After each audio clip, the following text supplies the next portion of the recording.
Good morning students. बेटा आज हम सर्कुलेटरी सिस्टम का थर्ड लेक्चर स्टार्ट कर रहे हैं।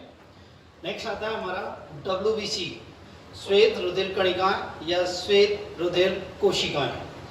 देखो बेटा, इनको क्या बोलते हैं? श्वेताणु भी बोलते हैं। क्या बोलते हैं बेटा? श्वेताणु। और इंग्लिश में क्या बोलते हैं? ल्यूकोसाइट। ल्यूकोसाइट्स क्या बोलते हैं? क्योंकि ये ल्यूकोमीस हो गया होता है व्हाइट श्वेत, और साइट्स में क्या होता है? कोशिका। तो श्वेत कलर की या सफेद रंग की कोशिकाएं, सफेद रंग की कोशिकाएं, ठीक है। देखो ये क्या होती है? ये कोशिकाएं केंद्रक युक्त होती हैं। क्या होती है बेटा? केंद्रक युक्त। इनमें केंद्रक उपस्थित होता है, इनमें केंद्रक उपस्थित होता है, ठीक है। अनियमित आकार की होती हैं, इरेगुलर शेप की होती है, अनियमित आकार की होती है। इनका कोई विशेष आकार ऐसा नहीं कि स्पेसिफिक इनकी कोई स्ट्रक्चर है, आकार है। ये क्या होती है? अनियमित आकार की होती है, कोई स्पेसिफिक शेप नहीं है, ठीक है। कितनी होती है ये 6000 से 8000 पर क्यूबिक mm होती है। इनकी संख्या कितनी होती है? 6000 से 8000 पर क्यूबिक mm होती है, ठीक है। यदि हम RBC और WBC का रेशो देखें तो कितना आता है? RBC 600 है तो 1 WBC होती है, ठीक है। मतलब RBC जब 600 होंगी तो WBC कितनी होगी? 1। तो इनका रेशो कितना होता है? 600 और 1 का, ठीक है। नेक्स्ट, इनका निर्माण कहाँ होता है बेटा?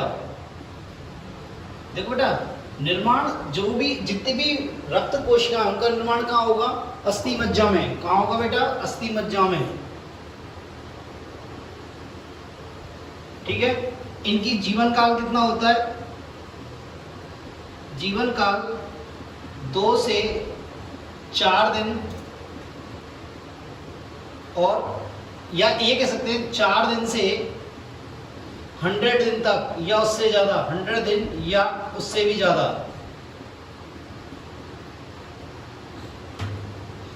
चार दिन से लेके 100 दिन तक इसका जीवन काल होता है, या उससे भी ज्यादा होता है, ठीक है।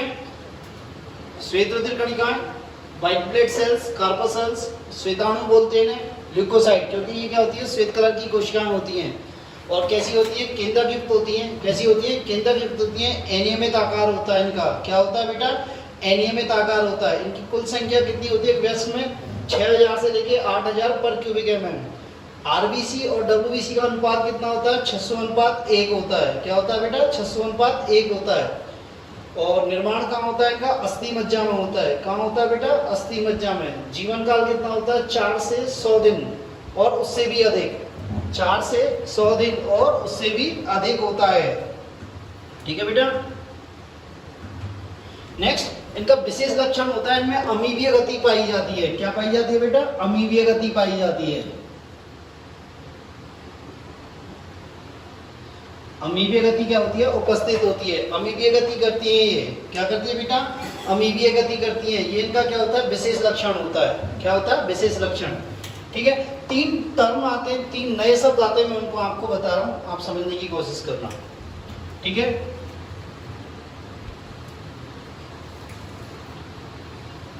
एक वर्ड आता है ल्यूकीमिया। क्या आता है बेटा? ल्यूकीमिया। ल्यूकीमिया मींस क्या होता है? Blood cancer. ल्यूकीमिया मींस क्या होता है? Blood cancer. जब WBC की संख्या बहुत अधिक हो जाए, 1 लाख से भी अधिक हो जाए, 1 लाख से अधिक हो जाए पर क्यूबिक mm, तो इस कंडीशन को क्या बोलते हैं? ल्यूकीमिया। क्या बोलते हैं बेटा? ल्यूकीमिया। ल्यूकीमिया में क्या होता है कि ये जो WBC होती हैं वो क्या करती है? अदर ब्लड सेल्स को, दूसरी ब्लड सेल्स को खत्म करने लगती हैं। दूसरी ब्लड सेल्स मतलब RBC को खत्म करने लगती हैं। RBC को क्या करती हैं? खत्म करने लगती हैं, ठीक है। तो ल्यूकीमिया मींस क्या हो गया? ब्लड कैंसर, जिसमें WBC की संख्या क्या होती है? 1 लाख से अधिक होती है पर क्यूबिक mm। और इस टाइम WBC क्या करती है? ब्लड सेल्स मतलब RBC को खत्म करने लग जाती हैं। क्या लग जाती हैं? RBC को खत्म या नष्ट करने लगती हैं, ठीक है। नेक्स्ट आता है ल्यूकोसाइटोसिस। क्या आता है बेटा? ल्यूकोसाइटोसिस। देखो ल्यूकोसाइटोसिस क्या होता है, जब डब्ल्यूबीसी की संख्या बढ़ जाती है, जब डब्ल्यूबीसी की संख्या बढ़ जाती है तो उसे क्या बोलते हैं? ल्यूकोसाइटोसिस। क्या बोलते हैं बेटा? ल्यूकोसाइटोसिस। और ल्यूकोसाइटोसिस कब होता है? डब्ल्यूबीसी की संख्या कब होती है? जब इन्फेक्शन होता है हमारी बॉडी में। हमारी बॉडी में क्या होता है? संक्रमण होता है,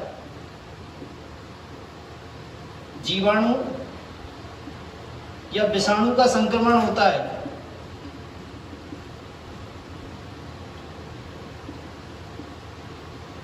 जीवाणु या विषाणु का संक्रमण होता है तो क्या हो जाती है? डब्ल्यूबीसी की संख्या बढ़ जाती है। इसे क्या बोलते हैं? ल्यूकोसाइटोसिस। क्या बोलते हैं बेटा? ल्यूकोसाइटोसिस। और नेक्स्ट आता है ल्यूकोसाइटोपेनिया।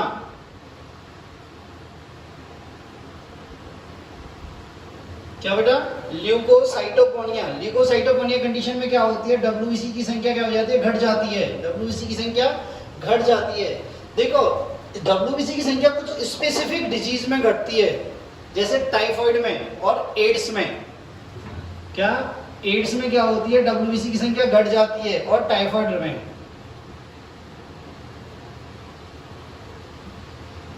टाइफाइड फीवर आ गया या एड्स हो गया तो क्या डब्ल्यूबीसी की संख्या घट जाएगी। उसे क्या बोलते हैं? ल्यूकोसाइटोपेनिया। क्या बोलते हैं? ल्यूकोसाइटोपेनिया। ठीक है, मेरी बात समझिए, ये तीन टर्म है, ल्यूकेमिया, ल्यूकोसाइटोसिस और ल्यूकोसाइटोपेनिया।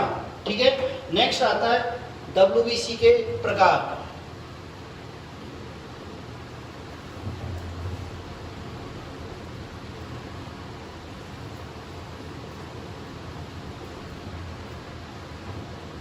देखो बेटा डब्ल्यूबीसी दो प्रकार की होती हैं।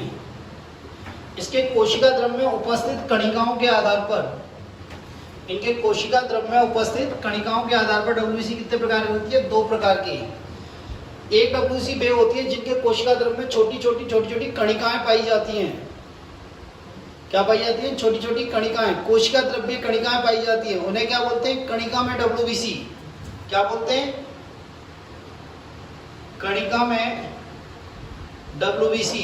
इंग्लिश में क्या बोलते हैं? ग्रेनुलोसाइट्स।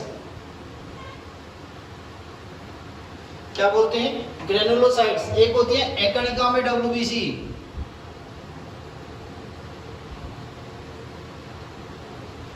एकणिका में डब्ल्यूबीसी क्या होती है? इनके कोशिका द्रव्य में कोई भी कणिकाएं नहीं होती, कोशिका द्रव्य बिल्कुल स्वच्छ होता है। क्या होता है? कोशिका द्रव्य बिल्कुल स्वच्छ होता है। इन्हें क्या बोलते हैं? एग्रेनुलोसाइट्स। क्या कहते हैं बेटा? एग्रेनुलोसाइट्स। ठीक है, ये कणिका में डब्ल्यूबीसी, क्या ये कणिका में डब्ल्यूबीसी तीन प्रकार की होती हैं अभिरंजन के आधार पर। अभिरंजन के आधार पर ये तीन प्रकार की होती हैं। कौन कौन सी? न्यूट्रोफिल्स, इयोसिनोफिल्स,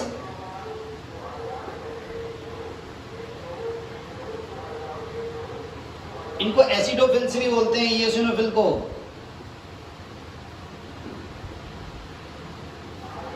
और नेक्स्ट होती है बेसोफिल्स।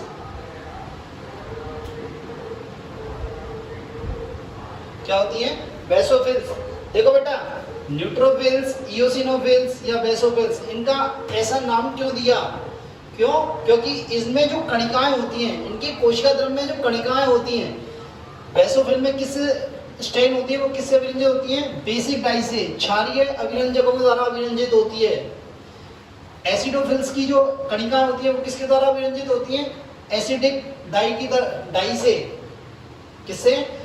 अम्लीय अभिरंजकों द्वारा अभिरंजित होती है। और न्यूट्रोफिल्स होती है, इसमें जो साइटोप्लाज्मिक या कोशिका द्रव्य कणिकाएं होती है वो किससे अभिरंजित होती है? एसिडिक डाई से भी हो सकती है और बेसिक डाई से भी हो सकती है, न्यूट्रल डाई से भी हो सकती है। बात समझ में आई? इसलिए इनका नाम ऐसा दिया, न्यूट्रोफिल, एसिडोफिल एंड बेसोफिल्स। ठीक है बेटा, ये एकणिका में डब्ल्यूबीसी होती है जिनके कोशिका द्रव्य में कोई भी कणिका नहीं पाई जाती, बिल्कुल स्वच्छ कोशिका द्रव्य पाया जाता है। ये दो प्रकार की होती हैं, एक होती है मोनोसाइट। क्या होती है बेटा? मोनोसाइट। और एक होती है लिम्फोसाइट। इन्हें लसीकाणु भी बोलते हैं बेटा। क्या बोलते हैं? लसीकाणु। ठीक है, देखो कंपेयर तौर पे मैं आपको बता देता हूँ कि इनकी कितनी कितनी क्वांटिटी होती है। देखो ये होती है 60 से 65% टोटल WBC की। ये कितनी होती है 2%। ठीक है, ये कितनी होती है 0.5%। ठीक है, ये कितनी होती है मोनोसाइड 6 to 8%। ठीक है बेटा, और ये लसीकाणु ये कितने होते हैं 20 to 25% होते हैं। कितने होते हैं बेटा 20 to 25%। बात समझ में आई। WBC को कोशिका द्रव्य में उपस्थित कणिकाओं के आधार पर, कोशिका द्रव्य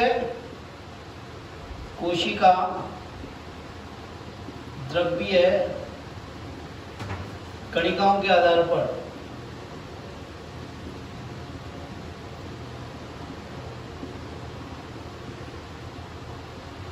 ठीक है, दो प्रकार की होती हैं द्रव्य।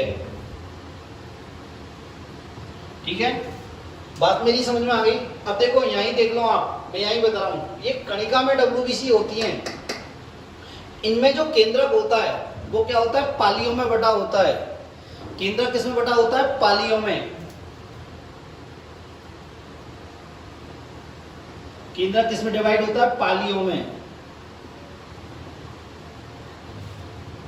किसमें डिवाइड होता है पालियों में। मतलब केंद्रक जो होता है दो से लेके 5 तक पालियों में डिवाइड होता है।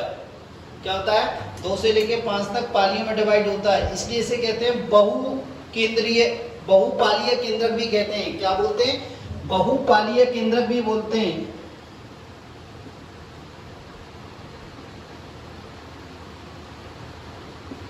क्या बोलते हैं बहुपालीय केंद्रक भी बोलते हैं। इंग्लिश में बोलते हैं पॉलीमॉर्फोन्यूक्लियर।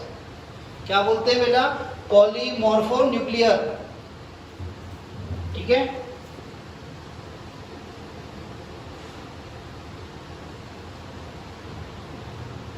पॉलीमॉर्फोन्यूक्लियर WBC भी कहते हैं, क्योंकि इनका केंद्र क्या होता है पालियों में डिवाइड होता है। जनरली पाली कितनी होती है 2 से 5 पाली होती हैं। ठीक है, और ये पाली जो होती हैं ये आपस में किसके द्वारा जुड़ी रहती हैं, ये कोशिका द्रव्य तंतुओं के द्वारा जुड़ी रहती हैं। किसके द्वारा जुड़ी रहती हैं कोशिका द्रव्य तंतुओं के द्वारा। तो पाली यहाँ किसके द्वारा जुड़ी रहती हैं कोशिका द्रव्य तंतुओं के द्वारा जुड़ी रहती हैं।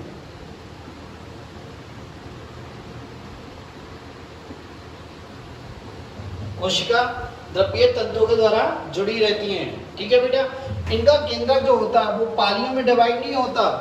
इनका केंद्र क्या होता है पालियों में डिवाइड नहीं होता। तो केंद्रक पालियों में विभाजित नहीं होता।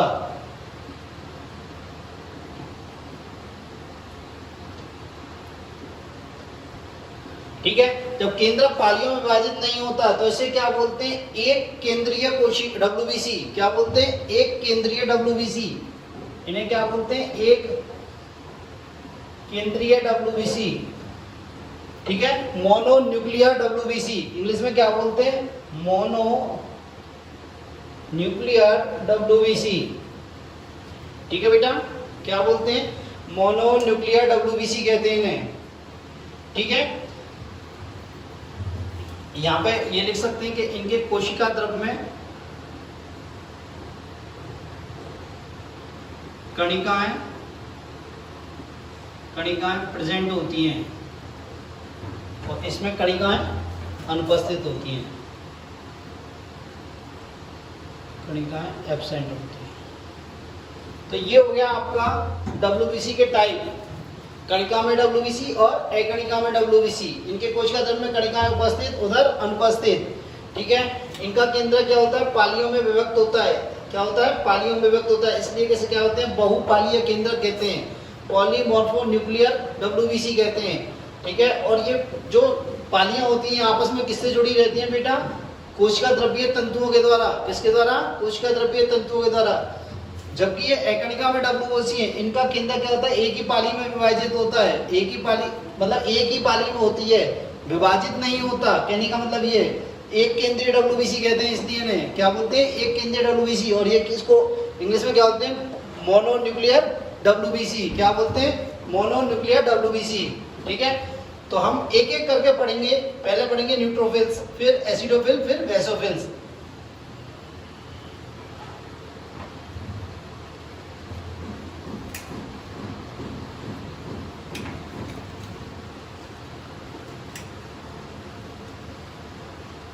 तो फर्स्ट आता है हमारा कणिका में डब्ल्यूबीसी का फर्स्ट न्यूट्रोफिल्स।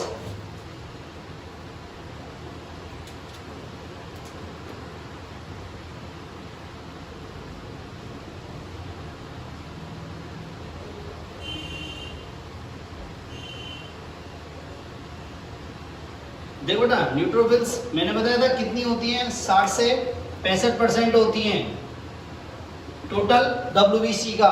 इसको ऐसे बोलते हैं टोटल ल्यूकोसाइट काउंट का, टीएलसी। ठीक है, टोटल ल्यूकोसाइट काउंट का टीएलसी ऐसे कहते हैं, 60 to 65% ऑफ टोटल टीएलसी। ठीक है, नेक्स्ट इनका जो केंद्रक होता है बेटा, इनका केंद्रक क्या होता है, 2 से 5 पिंडों में डिवाइड होता है। केंद्रक क्या होता है, 2 से 5 पिंडों में डिवाइड होता है, 2 से 5 पिंडों में विभाजित होता है। ठीक है, नेक्स्ट इनको न्यूट्रोफिल्स क्यों कहते हैं? इनको न्यूट्रोफिल्स इसलिए कहते हैं कि इनमें जो कणिकाएं होती हैं, कोशिका द्रव्य कणिकाएं होती हैं, वो या तो अम्लीय अभिरंजकों द्वारा अभिरंजित होती हैं या क्षारीय अभिरंजकों द्वारा अभिरंजित होती हैं। दोनों के द्वारा अभिरंजित होती हैं, एक तरह से न्यूट्रल डाई से अभिरंजित होती हैं। इसलिए इन्हें क्या बोलते हैं, न्यूट्रोफिल्स। क्या बोलते हैं, न्यूट्रोफिल्स। तो ये जो कोशिका द्रव्य है,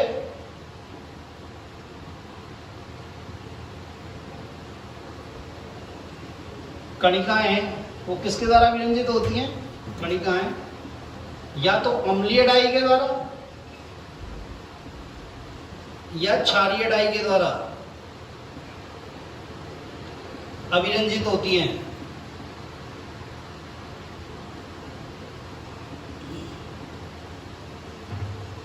ठीक है, ये किसके द्वारा अभिरंजित होती है बेटा? अम्लीय डाई एवं क्षारीय डाई। ठीक है, दोनों प्रकार से, दोनों डाइयों से अभिरंजित हो सकती है, इसलिए इन्हें क्या बोलते हैं, न्यूट्रोफिल्स कहते हैं। क्या कहते हैं, न्यूट्रोफिल्स। देखो इनकी स्ट्रक्चर कैसी होती है, इस प्रकार की स्ट्रक्चर होती है इनकी। एक्चुअली ये रेगुलर शेप नहीं है, इसको इरेगुलर शेप बनाए तो ज्यादा बेटर है।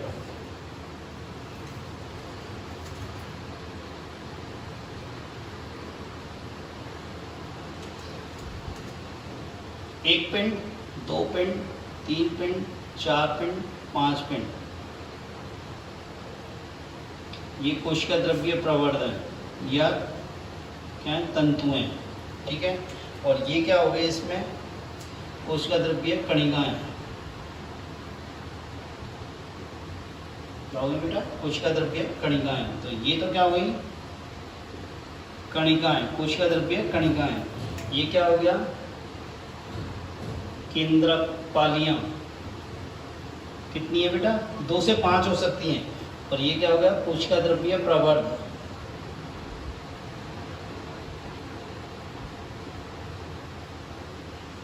क्या हो गया बेटा, कोशिका द्रव्य प्रवर्ध। ठीक है, इनका कार्य क्या होता है? इनका कार्य होता है बेटा, भक्षाणु होती है। ये क्या होती है, भक्षाणु होती है। और ये क्या करती है, जो शरीर में रोग कारक प्रवेश करता है, बैक्टीरिया, वायरस, उसका क्या कर लेती है, भक्षण कर लेती है। क्या कर लेती है, भक्षण कर लेती है। तो कार्य क्या होता है इनका, भक्षण करना। भक्षण करना किसका, रोग कारक का। इसलिए इन्हें क्या बोलते हैं, भक्षाणु, फैगोसाइट।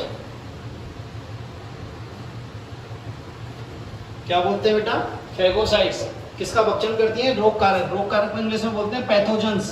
क्या बोलते हैं बेटा, पैथोजेंस। ठीक है, तो देख लें न्यूट्रोफिल्स कितनी होती है, 60 to 65% होती है टोटल डब्ल्यूबीसी का। इनका केंद्र कितने पिंडों का बना होता है, 2 से 5 पिंडों का बना होता है। ठीक है, ये पिंड है रेड कलर के जो मैंने आपको दिखाए। ठीक है, और ये पिंड आपस में किसके द्वारा जुड़े रहते हैं, कोशिका द्रव्य प्रवर्धकों के द्वारा। ठीक है, इसमें जो कोशिका द्रव्य कणिकाएं होती हैं, वो एसिडिक डाई या बेसिक डाई या दोनों डाइयों से अभिरंजित होती हैं। या तो अम्लीय डाई से अभिरंजित होगी या क्षारीय डाई से, या दोनों डाई से अभिरंजित होगी। इसलिए इन्हें क्या बोलते हैं, न्यूट्रोफिल्स। ठीक है, इनका मुख्य कार्य क्या होता है, भक्षण करना। क्या बेटा? भक्षण करना, मतलब भक्षाणु है। भक्षाणु इंग्लिश में क्या होते हैं? फेगोसाइट्स। क्या बोलते हैं बेटा? फेगोसाइट्स। ठीक है, मैं आपको एक इंपॉर्टेंट लाइन बताता हूँ, एक्स्ट्रा पॉइंट है, आपके कोर्स में नहीं है पर मैं आपको बताता हूँ। जो फीमेल होती है मादा, फीमेल की 3% WBC में, मतलब न्यूट्रोफिल्स में, WBC का मतलब यहाँ क्या है? न्यूट्रोफिल्स में क्या होती है? एक ढोल पीटने वाली जो डंडा होता है ना, ढोल पीटने वाला, अपन ढोल पीटते हैं, वो जो डंडा होता है ड्रम स्टिक, उसको बोलते हैं ड्रम स्टिक। तो न्यूट्रोफिल के केंद्रक से क्या निकलता है? ड्रम स्टिक लाइक स्ट्रक्चर निकलती है, ड्रम स्टिक लाइक स्ट्रक्चर, मतलब ढोल पीटने वाली डंडी के समान, ढोल पीटने वाली डंडी के समान क्या होती है? ड्रम स्टिक लाइक स्ट्रक्चर निकलती है। और ये सिर्फ किसमें ही पाई जाती है? फीमेल में पाई जाती है। किसमें पाई जाती है? फीमेल में।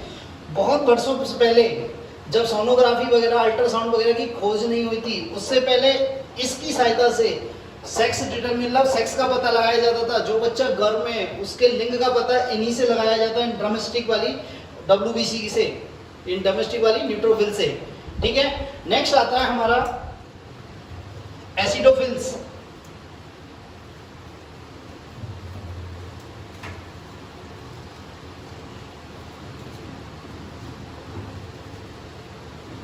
एसिडोफिल्स या इओसिनोफिल्स।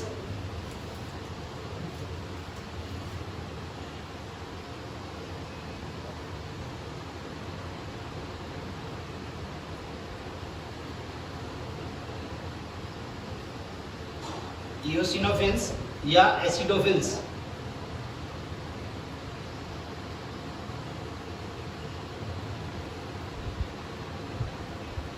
ठीक है बेटा, इओसिनोफिल्स या एसिडोफिल्स। ठीक है, ये कितनी परसेंट होती है बेटा? ये टोटल WBC की 2% होती हैं। क्या होती हैं? टोटल WBC की कितनी होती है? 2%। ठीक है, नेक्स्ट देखो, ये जो होती है, ये इओसिनोफिल्स, एसिडोफिल्स, इसकी जो कोशिका द्रव्य में कणिकाएं होती हैं, वो किसके द्वारा विरंजित होती हैं? अम्लीय अभिरंजकों द्वारा विरंजित होती हैं। जो कोशिका द्रव्य है,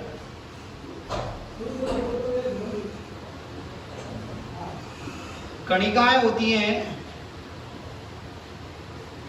ठीक है, वो किसके द्वारा विरंजित होती हैं? अम्लीय अभिरंजकों द्वारा। अभिरंजक नहीं, डाई, अम्लीय अभिरंजकों द्वारा अभिरंजित होती है। जैसे अम्लीय अभिरंजक का नाम बताओ, इओसिन। क्या बेटा? इओसिन, उसके द्वारा विरंजित होती हैं। और कैसा कलर आता है इनका? रेड या पिंक कलर की हो जाती हैं। फिर ये रेड या पिंक कलर की हो जाती हैं। ठीक है, देखो मैं आपको एक चीज बताता हूं, एक्चुअली इनको अभिरंजित करने की आवश्यकता क्यों पड़ गई? न्यूट्रोफिल, एसिडोफिल, मेसोफिल, इनको अभिरंजित करने की आवश्यकता क्या पड़ गई? एक्चुअली होता क्या है, WBC माइक्रोस्कोप में दिखती नहीं है। यदि हम अंडर द माइक्रोस्कोप देखें, से सूक्ष्मदर्शी से देखें तो दिखती नहीं है, क्योंकि ये क्या है? व्हाइट कलर की। क्या ये? व्हाइट कलर की। तो इनका बैकग्राउंड ऐसा व्हाइट कलर का होता है, इसके व्हाइट कलर के बैकग्राउंड में दिखती नहीं है। ठीक है, तो इसलिए इन्हें आइडेंटिफाई करने के लिए, इन्हें पहचानने के लिए क्या करनी पड़ती है? अभिरंजित करनी पड़ती है। क्या करनी पड़ती है? अभिरंजित करनी पड़ती है। तो जो इओसिनोफिल है, ये क्या होता है? इसके कोशिका द्रव्य में जो कणिका है, वो किसके द्वारा अभिरंजित होती है? अम्लीय अभिरंजकों। अभिरंजकों मतलब कलर, अम्लीय अभिरंजकों के द्वारा विरंजित होती हैं। तो कौन सा अम्लीय अभिरंजक होता है? इओसिन। और इओसिन ऐसा होता है जैसे रेड कलर की इंक आती है ना हमारी, इस प्रकार का होता है, और रेड और पिंक कलर की हो जाती है। फिर ये कोशिका कैसी हो जाती है? रेड और पिंक कलर की। ठीक है, इसका केंद्रक जो होता है वो 2 पिंडों का बना होता है बेटा। कितने पिंडों का बना होता है? 2 पिंडों का। ठीक है, देखो इस प्रकार,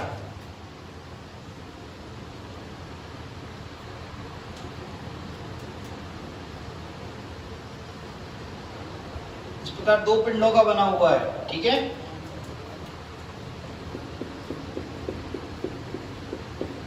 ठीक है, इसका कार्य क्या होता है? देखो बेटा, इसका कार्य क्या होता है कि जब भी कोई परजीवी का संक्रमण होता है, पैरासाइट का संक्रमण होता है, कोई परजीवी का संक्रमण होता है।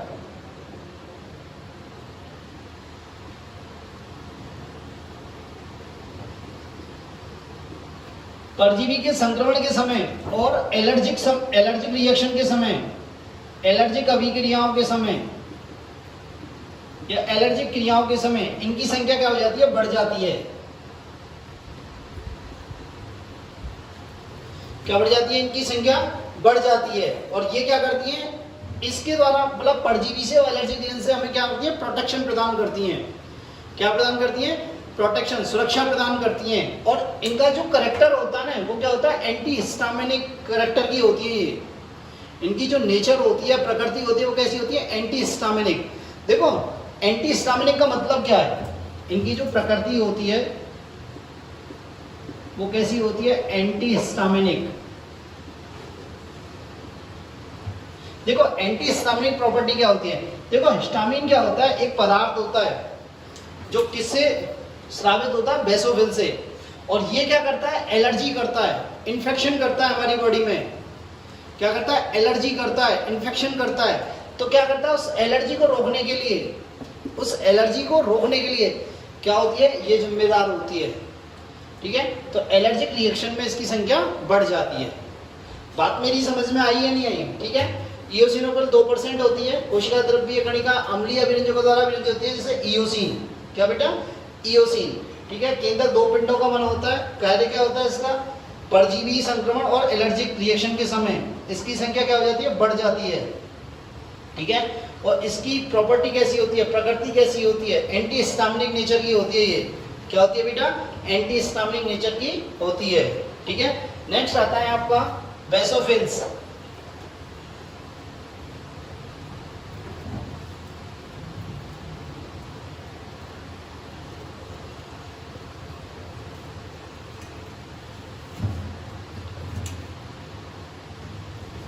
नेक्स्ट आती है बेसोफिल्स।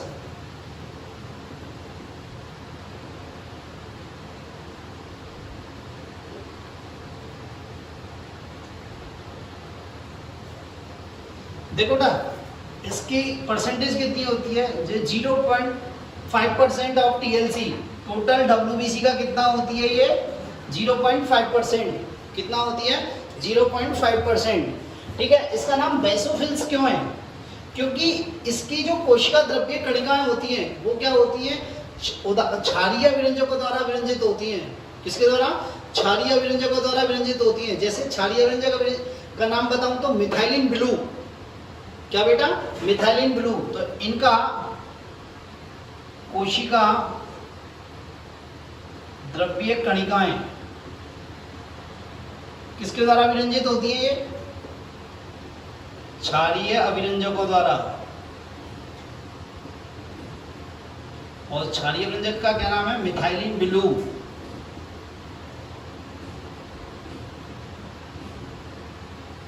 क्या बेटा, मिथाइलिन ब्लू के द्वारा विरंजित होती हैं। और कैसा कलर लेती हैं, वायलेट या ब्लू कलर, ब्लू या वायलेट कलर की दिखाई देती हैं, ब्लू या वायलेट कलर की दिखाई देती हैं। नेक्स्ट, इनका जो केंद्रक होता है वो 3 पालियों का बना होता है। केंद्रक जो होता है वो कहता है 3 पालियों का बना होता है और एस आकृति का होता है। कैसा होता है बेटा, एस आकृति में होती है ये। कैसी होती है, एस आकृति में। देखो कैसे होता है,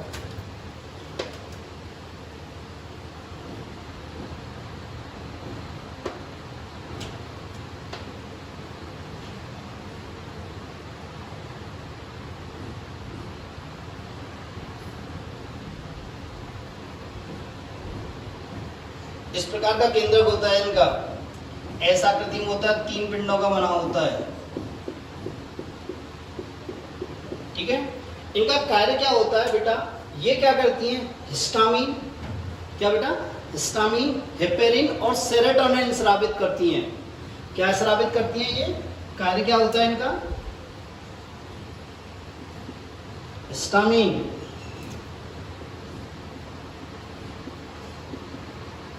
हेपेरिन एंड सेरोटोनिन सेरोटोनिन का स्राव करती है ये।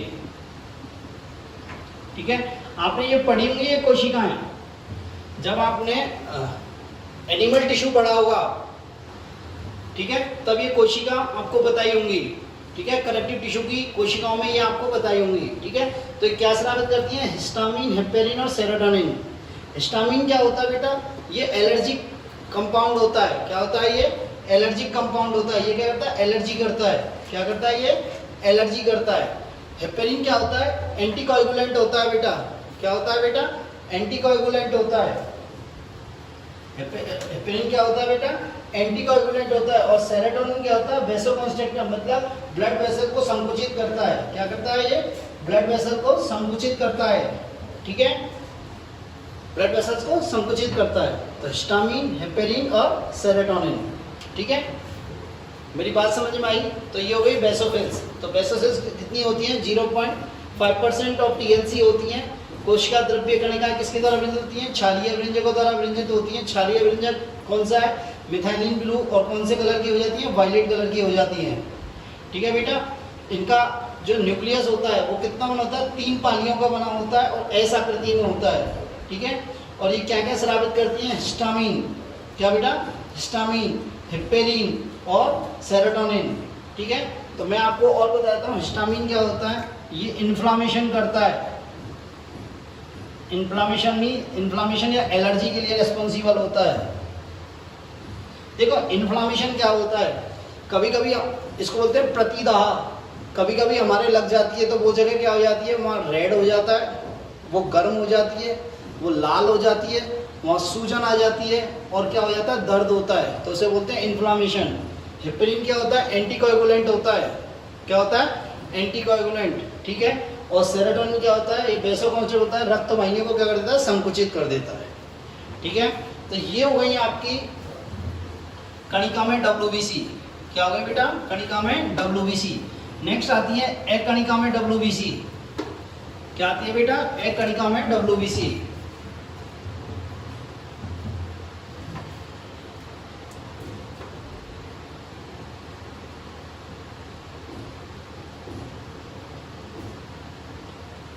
एकणिका में WBC मतलब एग्रेनुलोसाइट्स।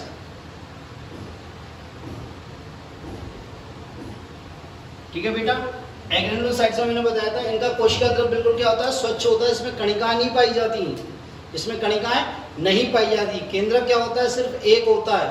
केंद्रक क्या होता है? सिर्फ एक होता है। ये 2 प्रकार की होती है बेटा, मोनोसाइट और लिम्फोसाइट। तो पहला पढ़ते हैं अपन मोनोसाइट।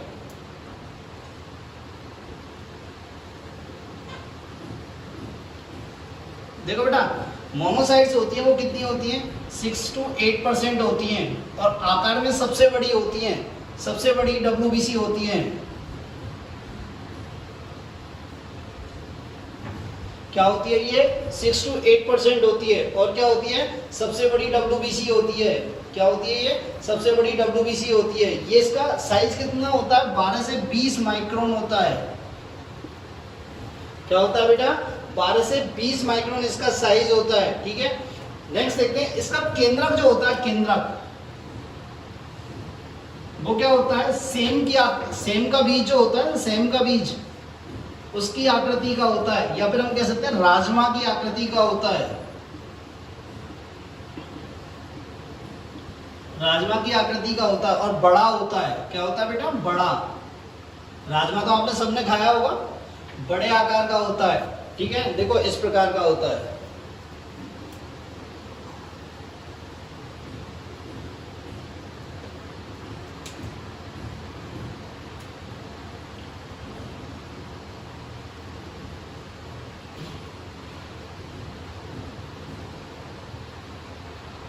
क्या होता है? इस प्रकार का इसका केंद्रक होता है। कैसा?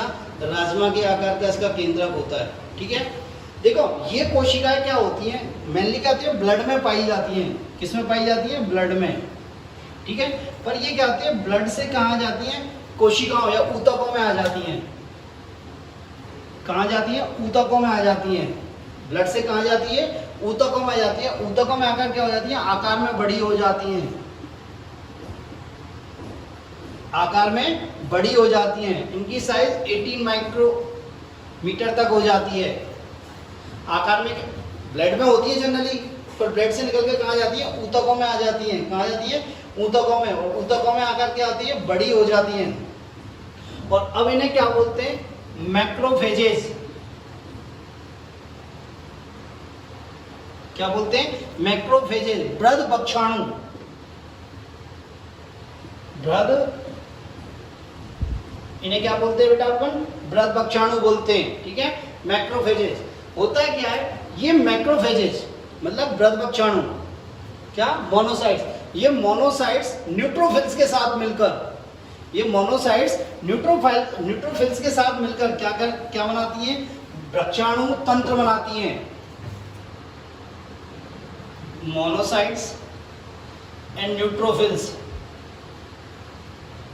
तो देखो इनको क्या बोलते हैं, मैक्रोफेजेस।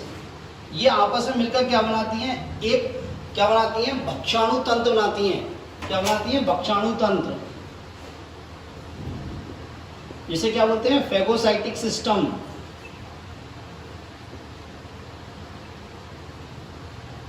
और ये फेगोसाइटिक सिस्टम क्या करता है, हमारे शरीर की रोग कारकों से सुरक्षा करता है। कैसे, क्या करके, भक्षण करके। तो ये क्या करता है, रोग कारकों का भक्षण कर लेता है। क्या कर लेता है बेटा, रोग कारकों का भक्षण कर लेता है। ठीक है, तो इस प्रकार क्या करता है, ये हमारी शरीर को सुरक्षा प्रदान करता है। क्या करता है बेटा, ये शरीर को सुरक्षा प्रदान करता है। ठीक है, मेरी बात समझ में आई। नेक्स्ट देखें, इनका काम आपको पता समझ में आ गया कि ये भक्षाणु होते हैं, बृहद भक्षाणु होते हैं। तो इनका हमें पता, भक्षण करना, बड़े अणुओं का भक्षण कर जाती है, बैक्टीरिया, वायरस, इन सब का भक्षण करती है। नेक्स्ट आती है लिम्फोसाइट्स, लसिकाणु।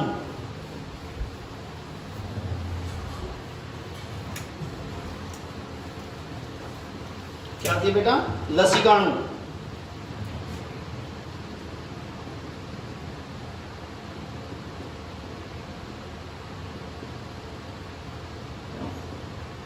देखो ना, ये लसिकाणु जो होते हैं, ये कितने होते हैं, 25 से या 20 से 25%। और सबसे छोटी WBC होती है ये। इनका आकार कितना होता है, 6 to 12 माइक्रोन इन साइज होती है ये। सबसे छोटी WBC होती है। और कितनी परसेंट होती है, 20 से 25% होती है बेटा। क्या होती है, 20 से 25%। कहीं कहीं क्या हो, इसमें 25 से 30% भी है।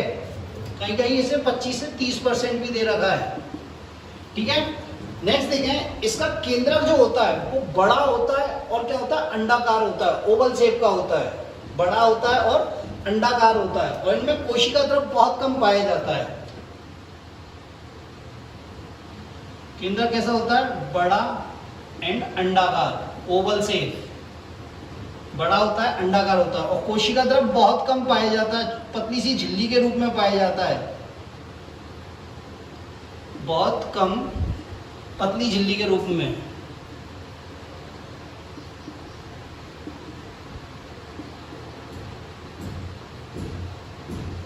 ठीक है, देखो इस प्रकार का होता है।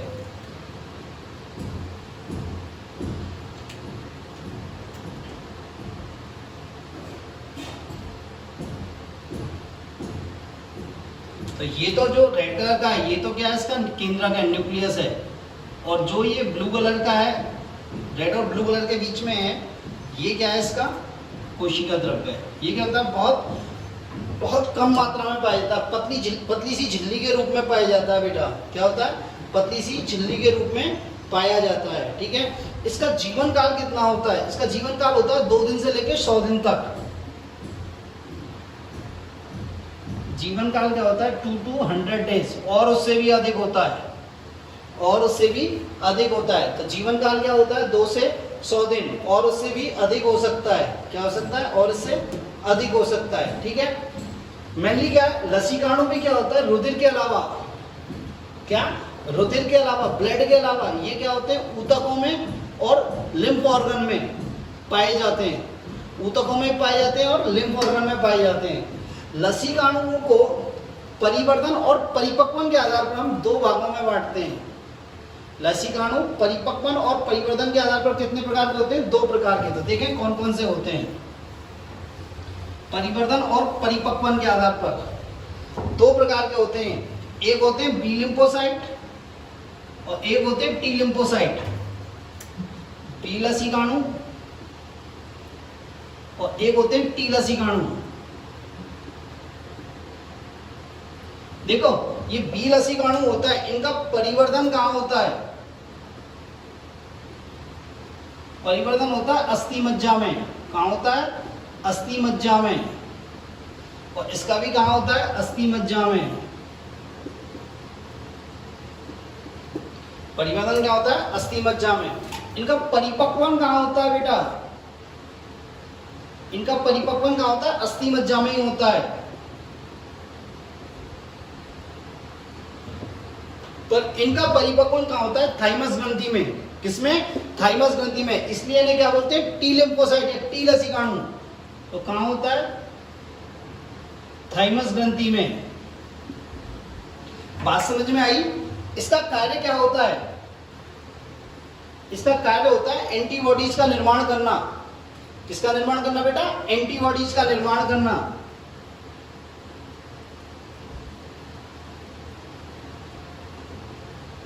एंटीबॉडीज का निर्माण करना। ठीक है, ठीक है। और ये हमारे शरीर को क्या प्रदान करती है? तरल प्रतिरक्षा प्रदान करती हैं। हुमोरल इम्यूनिटी। हुमोरल इम्यूनिटी तरल प्रतिरक्षा प्रदान करती हैं। क्या प्रदान करती हैं? तरल प्रतिरक्षा। ठीक है। इनका कार्य क्या होता है? इनका कार्य होता है भक्षण करना। क्या बेटा? भक्षण करना। और ये हमें क्या प्रदान करती है? कोशिका प्रतिरक्षा। क्या? कोशिका प्रतिरक्षा, सेल मीडिएटेड इम्यूनिटी। कोशिका प्रतिरक्षा, सेल मीडिएटेड इम्यूनिटी। ठीक है। एक एक्स्ट्रा पॉइंट बताता हूं, ये टी लिम्फोसाइट क्या होती है? ये 4 प्रकार की होती हैं। देखो बेटा, एक होती है टी किलर। क्या होती है? आपके कोर्स में है, लास्ट यूनिट में जब आप पढ़ोगे उसमें है।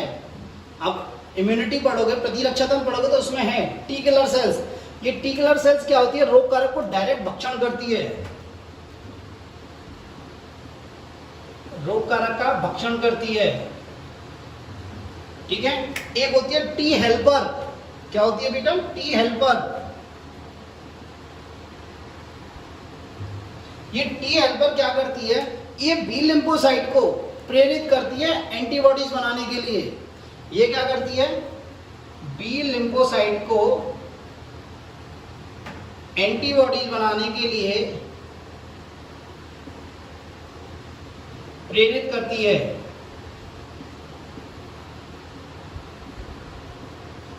बी लिम्फोसाइट को एंटीबॉडीज बनाने के लिए क्या करती है बेटा? ये प्रेरित करती है। कौन?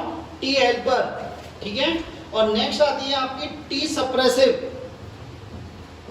क्या आती है बेटा? T suppressive.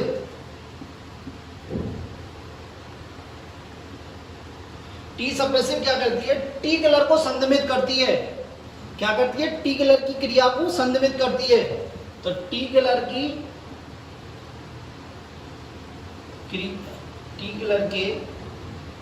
के कार्य को संदमित करती है। मैंने आपको किडनी ट्रांसप्लांटेशन जब पढ़ाया था तो मैंने क्या बोला था कि हम क्या करते हैं, जब किडनी ट्रांसप्लांट करते हैं तो हम क्या करते हैं? इम्यूनो सप्रेसेंट देते हैं जो प्रतिरक्षा तंत्र को क्या कर दे? संदमित कर दे।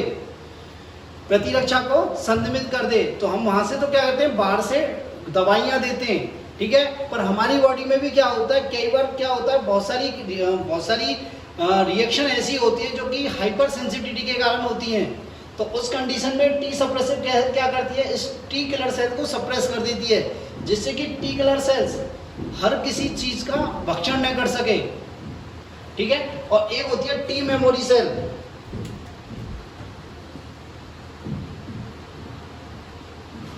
देखो बेटा, टी मेमोरी सेल्स, ये टी मेमोरी सेल्स जो भी प्रतिक्रिया होती है हमारे शरीर में, बैक्टीरिया या कोई भी रोग कारक घुसता है तो वो रोग कारक को मारने की जितनी भी क्रिया होती है उसको ये याद रखती हैं, उसको ये याद रखती हैं, जिससे कि क्या दोबारा यदि कोई वही रोगाणु दोबारा घुसे तो उसे जल्दी से मारा जा सके। ठीक है, तो ये टी मेमोरी सेल किसका आधार होती है? एक तरह से टी मेमोरी सेल वैक्सीन टीका का आधार होती है। किसका आधार होती है? टीका का आधार होती है। बात समझ में आई? तो ये हो गई आपकी लसीकाणु। क्या हो गए? लसीकाणु। नेक्स्ट लास्ट रक्त कोशिका आती है आपकी प्लेटलेट्स, बिम्बाणु। क्या आते हैं बेटा? बिम्बाणु, प्लेटलेट्स।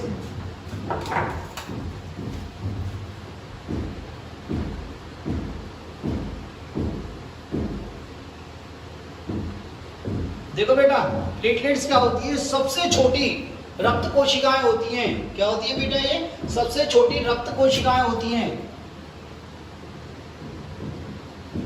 सबसे छोटी रक्त कोशिकाएं ये 2 से 4 माइक्रोमीटर की होती हैं, सबसे छोटी रक्त कोशिकाएं। ठीक है, ये क्या होती है? अनियमित आकार की होती हैं, अनियमित आकार की होती हैं। ये क्या हो सकती हैं? देखो, डिस्क नुमा हो सकती हैं, डिस्क में चपटी हो सकती हैं। ठीक है, ओवल शेप हो सकती हैं, अंडाकार हो सकती हैं, स्पेर सर्कुलर हो सकती हैं, गोल हो सकती हैं, और बाइकॉन्वेक्स हो सकती हैं। ठीक है, डिस्क मींस प्लेटनुमा, प्लेटनुमा या चपटी। ठीक है, ओवल मींस अंडाकार। ठीक है, सर्कुलर मींस गोल। ठीक है, और बाइकॉन्वेक्स मींस उभयोत्तल। ठीक है, इरेगुलर शेप की होती है, कोई फिक्स शेप नहीं होती इनकी। और दूसरी बात ये केंद्रक विहीन होती है बेटा। ये भी क्या होती है? ये भी कोशिकाएं कैसी होती हैं? केंद्रक विहीन कोशिकाएं होती हैं। क्या होती है बेटा? ये केंद्रक विहीन कोशिकाएं होती हैं। ठीक है, कहां से उत्पन्न होती हैं? इनकी उत्पत्ति कहां से होती है? इनकी उत्पत्ति भी कहां होती है? बोन मैरो से। किससे होती है? बोन मैरो से, अस्थि मज्जा से। देखो बेटा, अस्थि मज्जा में विशेष प्रकार की कोशिकाएं पाई जाती हैं जिन्हें बोलते हैं मेगा कैरियोसाइट्स। क्या बोलते हैं? Mega karyocytes. और ये मेगा कैरियोसाइट्स के टूटने से, मेगा कैरियोसाइट्स क्या होते हैं? छोटे छोटे भागों में टूटती है तो किसका निर्माण होता है? प्लेटलेट्स का निर्माण होता है। किसका निर्माण होता है बेटा? प्लेटलेट्स का निर्माण होता है। ठीक है, और इनका जीवन काल कितना होता है? लाइफ स्पेन, जीवन काल 2 से 5 दिन। और संख्या क्या होती है इनकी? 1.5 लाख से 3.5 लाख पर क्यूबिक mm। 1.5 लाख से 3.5 लाख पर क्यूबिक mm। डेंगू के इन्फेक्शन में इनकी संख्या कम हो जाती है बेटा। हमारे यहाँ बहुत डेंगू हुआ इंडिया में, तो डेंगू में क्या होगी? इनकी संख्या कम हो जाती है, प्लेटलेट्स की संख्या कम हो जाती है। तो इनका कार्य क्या होता है? इनका कार्य देखो, इनका कार्य क्या होता है? मैम, रक्त का थक्का बनाना। क्या?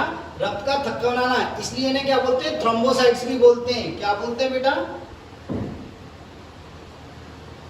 थ्रोम्बोसाइट्स भी बोलते हैं। दूसरा बात क्या होता है? ये सेरोटोनिन स्रावित करती हैं।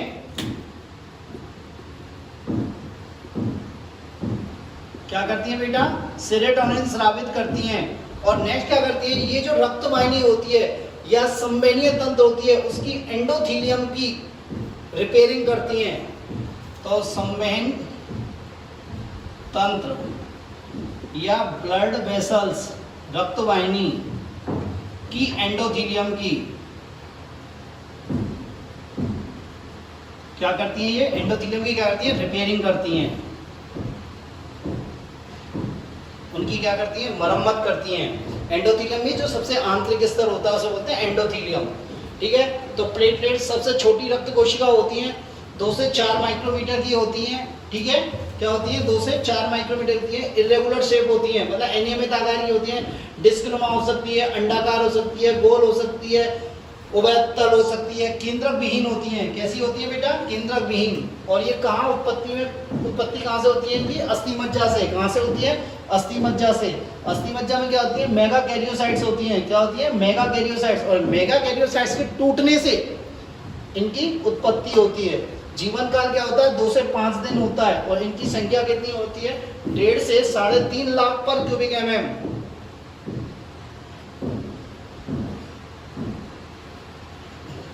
1.5 से 3.5 लाख पर क्यूबिक mm होती है। ठीक है, इनकी संख्या किसमें घट जाती है, इनकी संख्या घट जाती है किसमें, किसमें बताया मैंने, जो इन्फेक्शन होता है किसका, डेंगू का, उसमें इनकी संख्या घट जाती है। इनका कार्य क्या होता है, रक्त का थक्का बनाना है, इसलिए इन्हें क्या बोलते हैं, थ्रोम्बोसाइट्स। और क्या करती है, सेरोटोनिन का स्राव करती है। क्या करती है, सेरोटोनिन का स्राव करती है। और क्या करती है, संवहन तंत्र या ब्लड वेसल्स की एंडोथेलियम जो होती है, आंतरिक जो स्तर होता है, उसकी क्या करती है, रिपेयरिंग करती है। क्या करती है, रिपेयरिंग करती है। तो ये हो गई आपकी WBC या आपकी टोटल रक्त कोशिकाएं फिनिश होती हैं। नेक्स्ट टॉपिक हम नेक्स्ट क्लास में डिस्कस करेंगे। थैंक यू बेटा।